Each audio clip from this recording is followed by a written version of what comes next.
All right, week 6, New York Giants versus Buffalo Bills. Buffalo is favored by 14 points, and I'm going to take Buffalo in that 14 points. So when you look at all the variety of the models, they all point to the same thing. And then furthermore, that's not even taking consideration the fact that New York might very well be missing Daniel Jones and Saquon Barkley. So the heart and soul of their very weak passing game and the heart and soul of their very weak running game are possibly going to be out. I have a hard time taking taking New York under any circumstances in those conditions. So let's start up here in the upper left. So again, we show 92% chance of Buffalo winning that. That translates into about a 19-point spread. So again, that's just a simple correlation. When you look at the performance models, the scoring models, you're seeing a median score of about 30 points for Buffalo with a median of 10 points for Buffalo. When you look at, for the most part, that doesn't sound completely unreal. And again, at the confidence intervals as well, no overlap between the high over here and the low over here. So not a whole lot of question mark over there. And again, we got the yellow over here in the Bayesian adjustment, which is, again, it's an intermediate level of confidence that this model would apply. In which case it would say, in that case, both teams should do better than what the model predicted. And it says about the same thing as the others, that Buffalo should still win handily. When I come over here to the rankings, again, New York is just getting worse.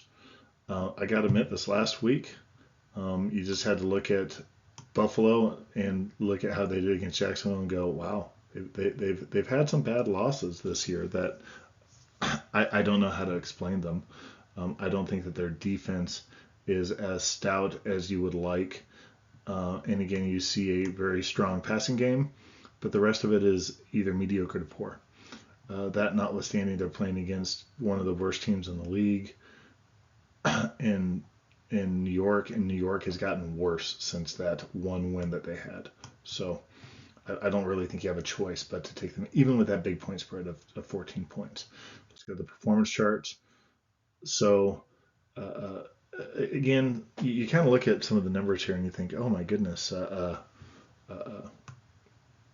there seems to be some parity, but we'll look at the others here and you're like, yeah, not really. So anyhow, this is just a very weak, it's a balanced attack, but that's not because they have a good pass and rush. It's that they have a very bad passing game. They seem to have a good rushing, New York seems to have a good rushing game when they have Saquon Barkley, but if you don't have Saquon Barkley, that's going to get pretty bad. You do see some upward numbers over here for Buffalo for the rushing game, and certainly the passing game is what you would expect. Pretty darn good. The thing that really stands out at everyone here is to go to the lower right. Just look at that sacks. They just can't protect their quarterback. Quite frankly, I'm surprised that they don't have more interceptions than what they have. Maybe that's just because they can't get the ball off fast enough. Meanwhile, they're protecting Josh Allen. He can put up some points. They're showing some explosiveness, whereas there is zero explosiveness over here for the New York Giants. So with that, again, I always encourage people, look at the numbers, not just listen to my interpretation of them. These numbers are derived from a model that are taking the real stats on performance, the up-to-date stats.